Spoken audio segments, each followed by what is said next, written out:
So, talking a little bit about some of the strange things that are going on culturally in this country, I came across this at the Christian Post last night. Americans see increasing anti Christian intolerance. That's part of the headline. Unfortunately, the second half of the headline is, but they think Christians complain too much. Yeah, sure, everybody's treating you poorly, but you know what? They're treating everybody poorly, right? That's the argument. An increasing number of Americans feel Christians are facing growing intolerance and decreased religious freedom, but they complain too much about it, according to a new study by Lifeway Research. Researchers found that 63% of Americans felt Christians are facing increased intolerance, which is a jump from 50%. So half 2 years ago, when this survey was complete, thought that Christians were facing increasing intolerance. Now it's up to two-thirds. Some 60% also felt religious freedom was going down, compared with 54% of Americans who felt that way in 2013. Now, even though they say Christians are complaining too much, it's not even a majority. It is a minority that say that, but it's a large minority, but the story does not include that actual number. We have a caller with us at 9:35. You're on the air on KLIX. Morning, Bill. I was watching the news this morning, and that whole thing going on about, these religious freedoms in the different states and the governors, it's just mind-boggling to me. I don't understand it whatsoever. I know they feel like sometimes they're picked on, but they're picking on others, and the proof is that they only go and do this to Christian places. Muslim places will not bake these cakes. There is video of people asking them to bake the cake, but yet do you ever hear of them being persecuted? And the last time I checked, I thought religious freedom was protected. Yeah. And it's amazing to me that someone can start a business, they pay the taxes, they pay for the building, they can make any changes in their building they want, they can change the uniforms, how they have the layout or everything else. But if they tell someone that they're not going to do something that's against their faith, oh my gosh, the whole world just came to an end. Like there isn't 50 more of those places down the street. It's just they are targeting Christians, and this can be proven over and over the same way people prove that they're being discriminated against, just like how the LGBT is. And I thank you for the call. And yes, he's right. There is certainly evidence of it, because Stephen Crowder from A Louder with Crowder he lives in Michigan, in the Detroit area. He went into Dearborn, Michigan, and he went into all the Islamic bake shops and said, my boyfriend and I need you to bake a cake for us. And all of the bakers said, no, we're not doing that. Well, no one has gone in there and slapped them with fines, and you haven't seen the LGBT community running down there, bursting through their doors saying, you're a bunch of racist bigots. Well, because Muslims are also a protected media class and protected by liberals. So that won't happen. But Christians, on the other hand, are seen as the root of all evil by these people. And our Christian heritage is seen as the root of all evil. And then they claim, well, my right to wear a dress and pee next to your little girl trumps your right to religious freedom. Baloney. You know what? Someone is going to end up dead. And I think that's what they want. I think then there's, well, Jimmy, who thought he was Cheney, is a martyr now, and we need to have more. They will not, as I said yesterday in the program, they will not stop. They will not be satisfied until they have you participating in their behavior with them. They want you to go to hell and hold their hand when they get there. That's what that's really all about. And they'll take you there by hook or by crook. 41 right now. Bill Colley with you on Top Story on News Radio 1310 KLIX and newsradio1310.com. It's 9:38. Hey, I want to tell you about our friends at Dream Room Design. We've been sharing the details about what they do over the last few months with you. They do finished basements, for instance, which is a great thing. I have friends who, that's where they put the pool room. You go to, well, not swimming pool, but the billiard table is there, and gives you a little more space and a little more privacy sometimes if you have a smaller home. Gives you that opportunity to go sit somewhere on your own for a while and, just take that time to yourself. But this time of year, they're building a lot of sunrooms because people want to be out there as the weather gets warmer, but they don't always want to be dealing with the insects and all the dust. So you can go to the website, dreamroomdesign.com, and you can see all of the custom designs they've done. You can also see the testimonials there too as well from many, many satisfied customers. And when we say customize, they can build one of these over an existing porch, deck, or even your patio. They can use some metal in the design or they can do all glass. So again, go to the website dreamroomdesign.com. Get a close-up look at the work that they're doing, and I think you're going to be satisfied. You'll be impressed as well. And you can set that up then, and in just a matter of a few weeks to a couple of months, you're likely going to be sitting outside and enjoying that sunroom, courtesy of Dream Room Design. Coming up on 940, Bill Colley with you on Top Story on News Radio 1310 KLIX and newsradio1310.com. 41 right now. I do want to point out, got a few more minutes left in our week. In fact, quick show today. Really enjoying it, though. I mean, I where else would I rather be? Yeah, if I was at home, I'd just be looking out the window.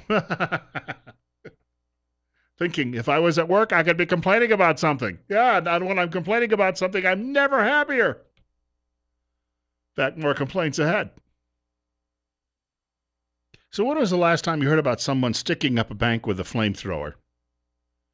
Or a flamethrower being used in the commission of a speeding down a highway?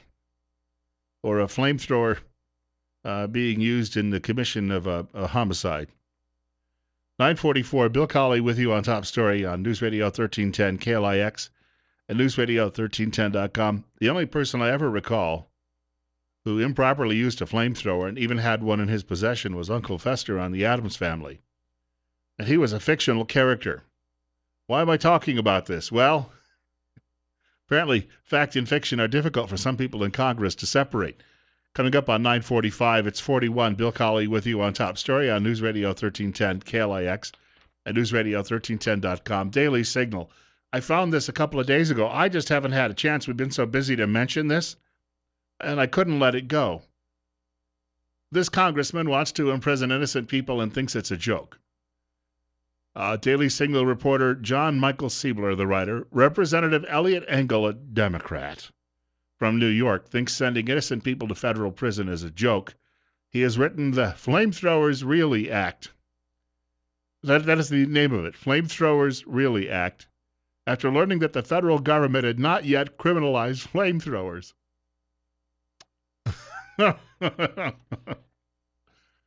While flamethrowers can be dangerous, I guess that's probably something a reasonable man would understand, or woman, they are not linked to any actual national interest.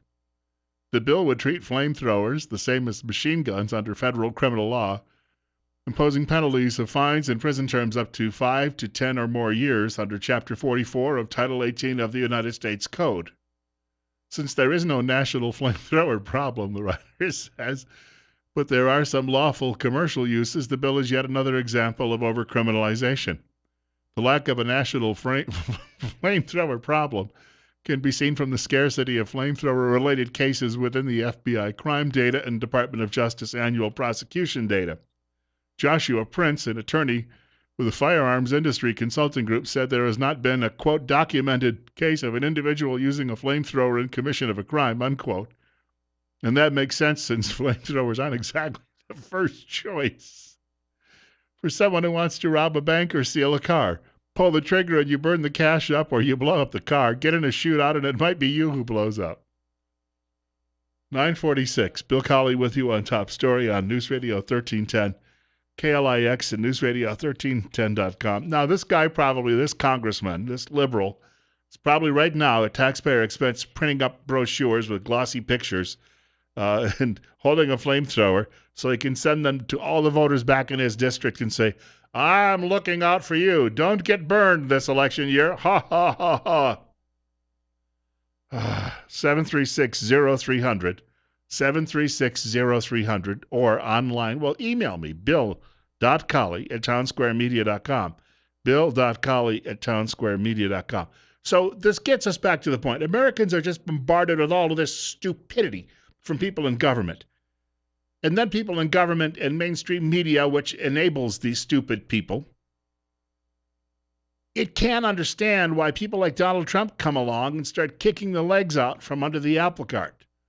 Over at MSDNC's Morning Joe, there was a discussion with Mika Brzezinski and Joe Scarborough about an interview Trump did 26 years ago with Playboy magazine, which I guess is now up for sale because nobody even bothers to read it any longer. Yeah, there were people who actually read it, from what I was told. Mika Brzezinski is referencing this interview Donald Trump did 26 years ago and said, no one should have been surprised by what they saw when Trump came along. And, if you didn't get a chance, in fact, what I'll do is I'll share this in a bit of a moment with you. But speaking of which, Trump made a television appearance where he was speaking about his comments the other day about abortion. We got into this on the program yesterday. Some people are not really happy with me because I suggested if a woman knowingly, willingly participates in the abortion, her own abortion, yes, she is just as guilty as the doctor performing it, because rarely, it doesn't mean always, but rarely are women forced into an abortion. If, in fact, abortion was outlawed, the person performing the abortion, the doctor or whoever it may be, that's really doing the act or is responsible for the act, not the woman is responsible. So that's the way I've always felt. I've had the same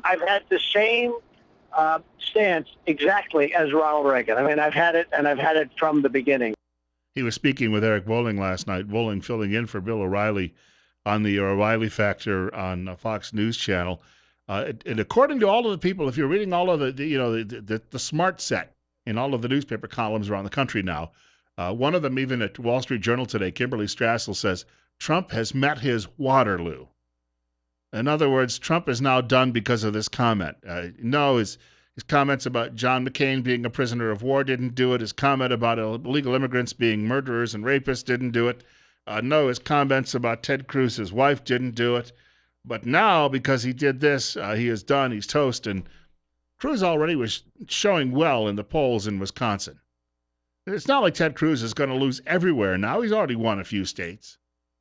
But Donald Trump still has massive leads in other states where they have bigger jackpots when it comes to all of the various delegate counts. And I bring this up again. It would be the suicide of the Republican Party if it goes to a convention this summer in Cleveland, Ohio, and decides that it is going to throw Trump overboard because he's 15 delegates short of the number he needs to win on the first ballot. And if Karl Rove, as we shared in the first hour of the program, gets his way and they simply say, well, we don't want any of these candidates, we want who Karl Rove wants, this guy literally believes, Karl Rove believes, that regular Americans are out there going, well, if it's okay with Karl Rove, I guess I'll go along with it. He doesn't have that type of credibility. This is that MSDNC crowd talking about Trump's Playboy interview from more than 25 years ago, saying, if you wanted to understand what the man is all about, he's never made it a secret. In the March issue of 1990 of Playboy magazine, Donald Trump gave a lengthy interview that the New York Times calls, quote, remarkably prophetic. The Times compared predictions from that interview to see how they matched up with his 2016 message on which Americans would support a hypothetical Trump bid for the White House.